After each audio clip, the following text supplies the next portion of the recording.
Hey, this is Matt. Once again, welcome back to another video, and this is a paid request for Aaron. Thank you so much for that.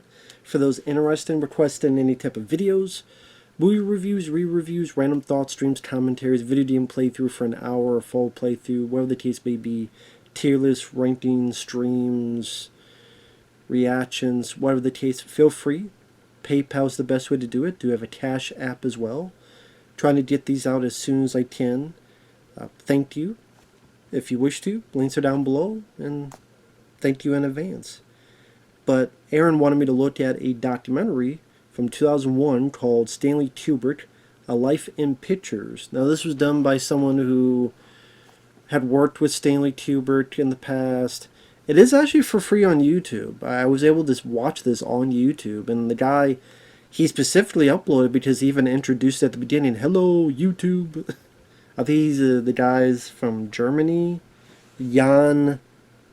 I can't remember his last name because I'm bad with names. God, I sure thought.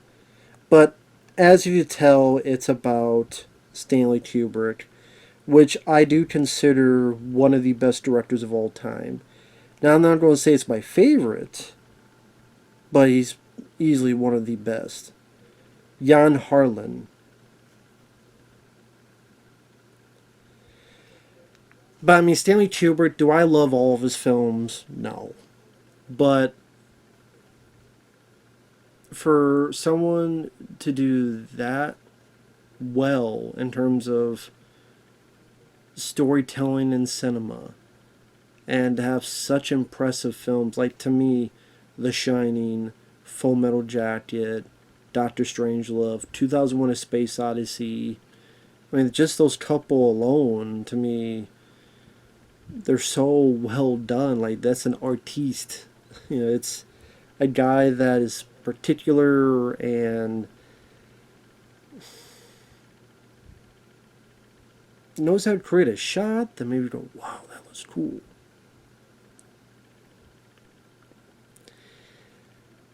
I mean, Full Metal Jacket, I still enjoy. I know a lot of people say they like the first half and not so much the second half. I like the second half. I like that, okay, we're going to show a Vietnam story, but it's not going to be in the jungle yet again. It's going to be, I think it was a decommissioned gas works, and they have like some trees on fire and the dilapidated, blown up buildings, and just even such a different mood to it, but still works for its intended purposes. So,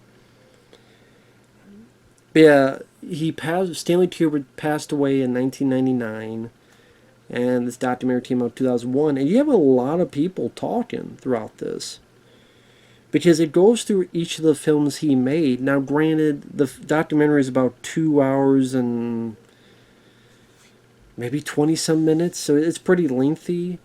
But they go into every film. Now, obviously, every film they can't dot the I's and cross the T's. Otherwise, it'd be like a 10-hour long documentary, at least. But it moved at a good enough pace. I was intrigued with the info that we had, and just the people that were there to talk. I mean, you had Steven Spielberg, Martin Scorsese, Woody Allen. I'm not a Woody Allen fan. I wasn't really much of a Woody Allen fan before I knew what he was doing, but after being the fucking weirdo, if you don't know what I'm talking about, you look it up on Google yourself. But yeah, I could do without Woody Allen being in it. But you have Tom Cruise, Nicole Kidman, Sydney. I keep wanting to say Sidney Pollack. Right? It's Sidney Pollack, right? Okay. I kept wanting to say Sidney Lumet, but Sidney Pollack.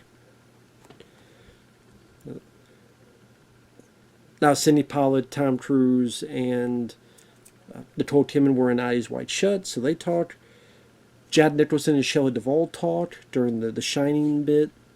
Malcolm McDowell talks a bit during the Clockwork Orange bit. You also have some critics. You have other people that worked with him behind the scenes.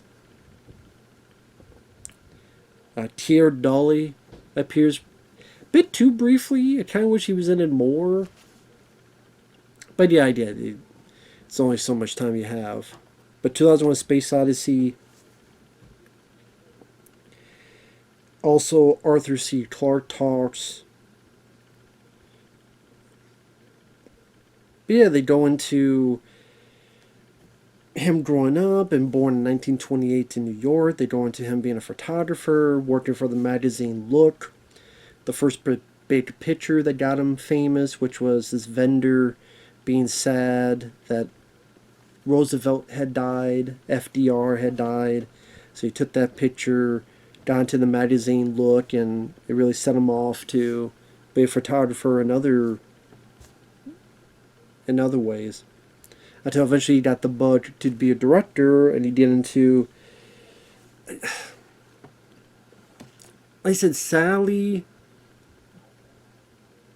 Some of these films, they go by a bit too quick, and you're wishing for a bit more of a lengthy discussion. Like Fear and Desire, and Tom Cruise narrates it, by the way. He does narrate the documentary. He mentions about how Fear and Desire, Kubrick wanted to buy the film and take it away so it won't be shown. I think they could have delved a bit more into that. Like, people, why did Kubrick feel that way? What was it he felt about Fear and Desire that he felt he could have done better, or he should have done better, or, well, this is the mistake I made? Like, let's hear about that if anyone knows, if anyone has an idea. I would have thought at least somebody would have asked him. But I'm saying, sometimes I just wish there was a little bit more information in some of this stuff. Killer's Kiss they bring up, and they bring up about the lighting of the film, and about how Kubrick would be getting $30 a week as an unemployment check, because he didn't really have much of anything. There's the killing. People talk about how Stanley had confidence, and there's a story about talking with the DP, where the director of photography wanted this type of shot, but with a different camera and farther away. And Kubrick's like, what are you doing? That's not what I told you to do. Well, it won't matter, and blah, blah, blah. And then Kubrick goes, you put that camera where I told you to, and you move it where I tell you to, or you're not working here again, or I'm not working here again, or someone's not working here again. Thus, they were able to, the DP finally decided to listen to Kubrick. They're going the Paths of Glory, how he was banned in France for 20 years. Scorsese tells about his love of the film and how he tried to do stuff different from a war film, other war films in the past. They talk about Spartacus, how there's a different director, and Kubrick kind of came in last minute to, which I don't think I knew that, honestly, because I never really delved into Spartacus, but I didn't know that there was another director who had worked on it like a few days, and Kirk Douglas is a big producer of it. He's like, this ain't gonna work. Let's see what he did. Let's see if we could get Kubrick, because I worked with him on Paths of Glory. They talk about Lolita and how controversial it was. They talk about Dr. Strangelove, and some talk about their love of it, or how, like, Woody Allen, he's always a flawed film, and, you know, the writing and some of the acting, but it's so well directed that I'm like, dude, you really want to go there? I don't know. I know that may not make sense. Just, oh, you know, people praise Woody Allen's writing. I get that. I'm just, I don't know.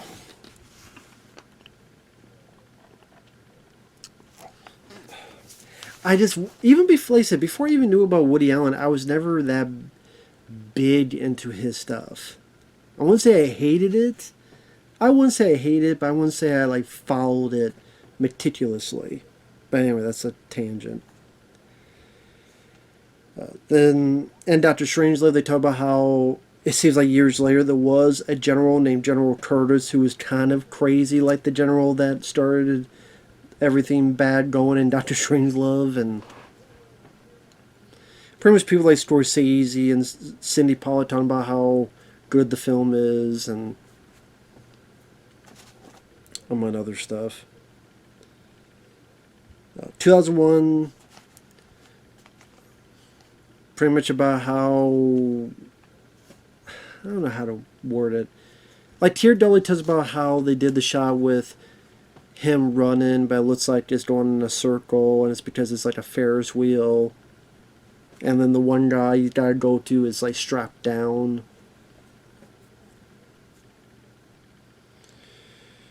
Arthur C. Clarke talks about some stuff about the stars as well as Stanley Kubrick.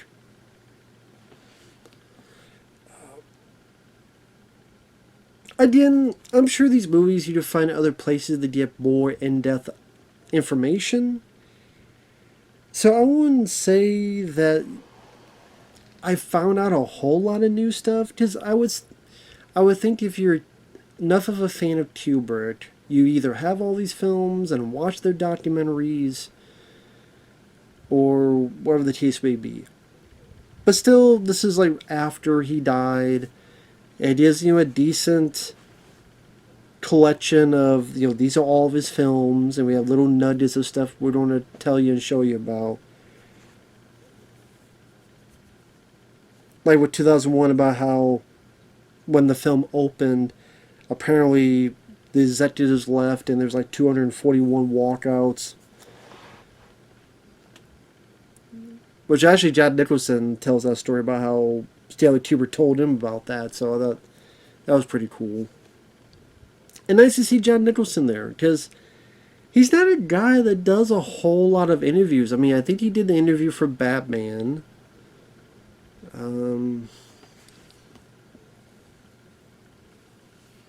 I'll talk about like years later.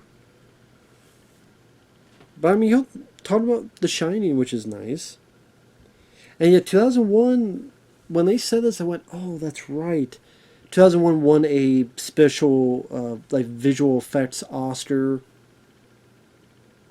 And it was because he helped design and do a lot of stuff, he got an award for it. And that's the only Oscar he got. It's crazy, huh? A guy considered one of the best directors of all time never won an Oscar for Best Director. At least as far as I know. So I'm like, man, that is true. That is crazy. Again, how many people have said he's the best director of all time? Apparently not to the Academy, because, other people won.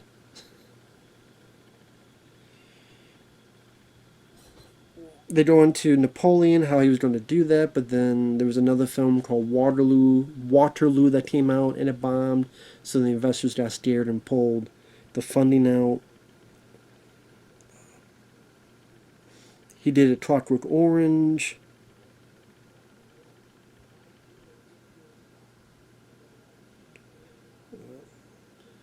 I do like Michael McDowell, like the way he tried to be friends with him and wanted to keep in touch, and how throughout the years you tell he wished that could have happened. He's like, hey, Stanley, pick up the phone call, it's me, or pick up the phone and call me. Because I think he at one point said something, but it was kind of in, hey, notice me.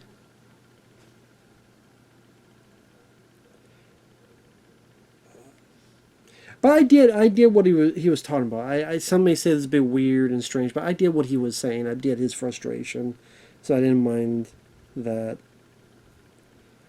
And the controversy that apparently when the film came out, there were people threatening him and his family, and he asked Warner Bros. Could you please pull it out of the theater, so we don't receive more of these type of threats.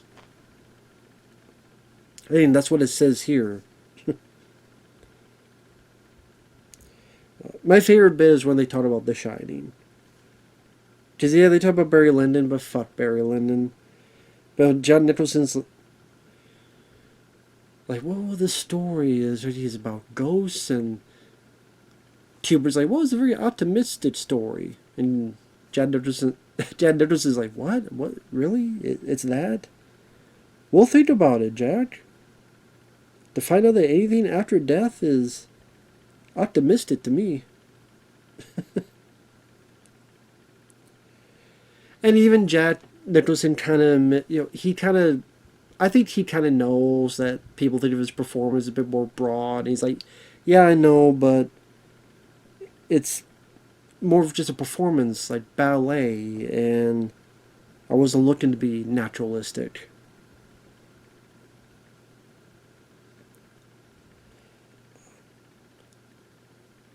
And then he says that we had some little ups and downs, but he treated me decently well. But as he put it, he was different with Shelley Duvall. Which I thought Shelley Duvall always did a really good job in The Shining.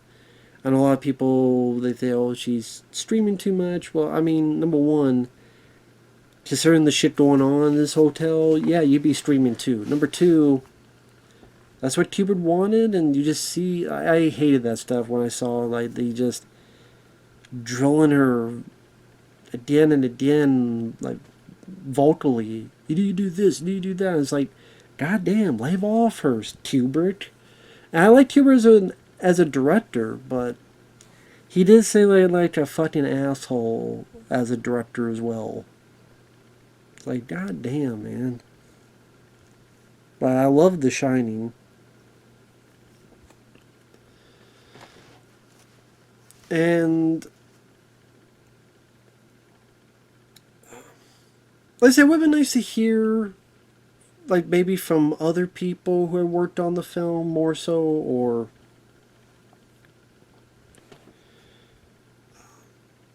I think Scorsese talked about it, but I don't know if the others talked about their thoughts on it. Woody Allen or Spielberg.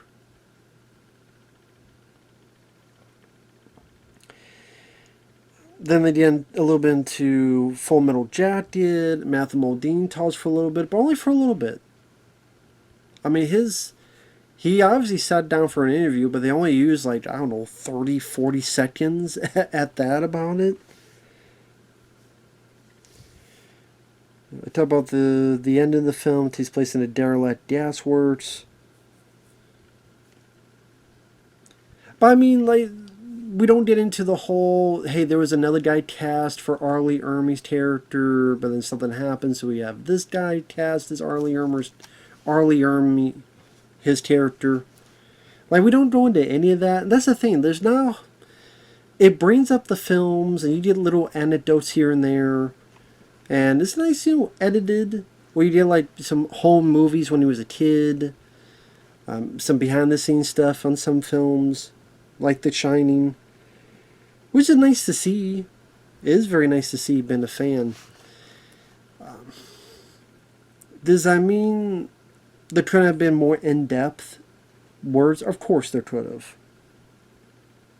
Like with the Full Metal Jacket, the whole bit with Anthony Michael Hall, that's who Kubrick wanted, and there was this month back and forth, whether about pay or whether about something else, I don't know. And it never came about. They bring a bit about AI, the movie, and how Kubrick wanted Steven Spielberg to do it. And Kubrick's like, well, I'm so busy with all this other stuff. It takes me forever to get a movie going, and the technology's not there, so we're going to wait. And it seems like this is more in your wheelhouse, Spielberg. You direct it, and I'll produce it, and be from a Stanley Kubrick production of a Steven Spielberg film. And that never worked out. Because he decided to do Eyes Wide Shut. Because you either wait to see technology catches up and then you do AI, or, you got your mouth to feed, you gotta do some kind of work, some kind of stuff. So he does Eyes Wide Shut with Tom Cruise and Nicole Kidman. And that I thought was kind of interesting. You get a bit of Tom Cruise's, his foresight, and Nicole Kidman's foresight, and you get... what was it? Trying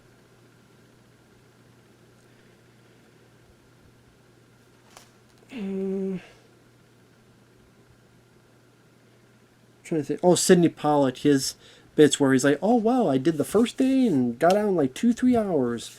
Man, I don't know what people were saying about Kubrick being a perfectionist, but then the second scene, it like, I don't know, it took like 3 weeks or what to shoot, but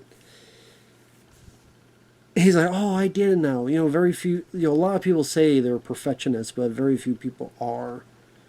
And Kubrick was the case for that.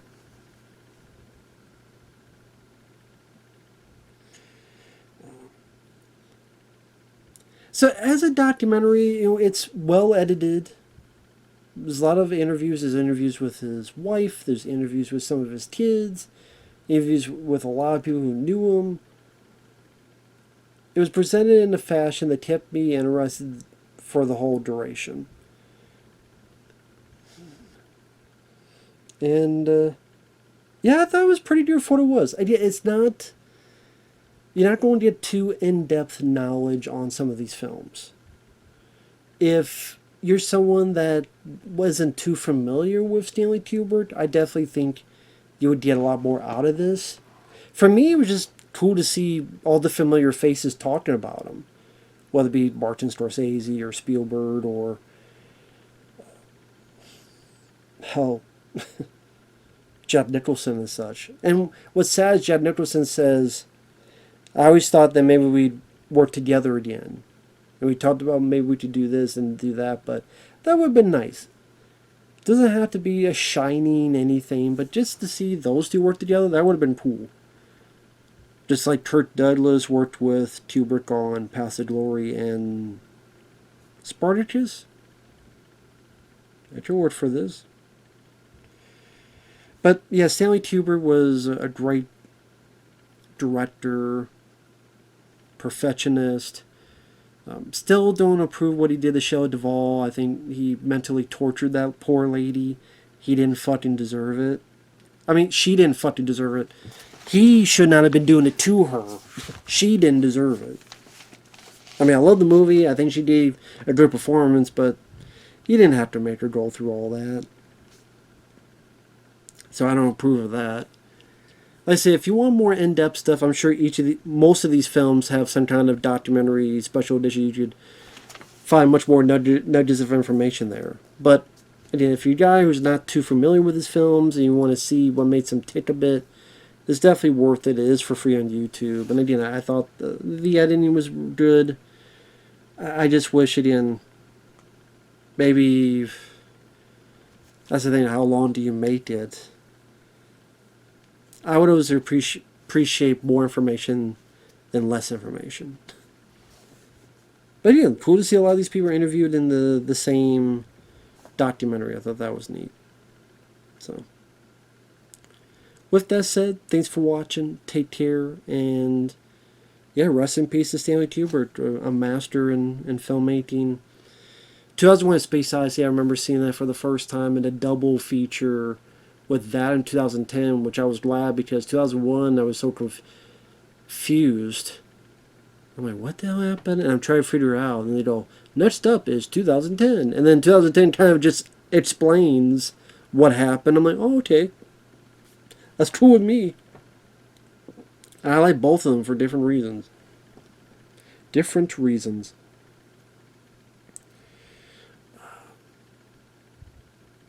And I think The Shining I did see, might have been on VHS the first time, I think. But, yeah, I would say The Shining, Full Metal Jacket, 2001: Space Odyssey, and Doctor Strangelove are the four I really do like. The others are either there or pretty forgettable, but there you go.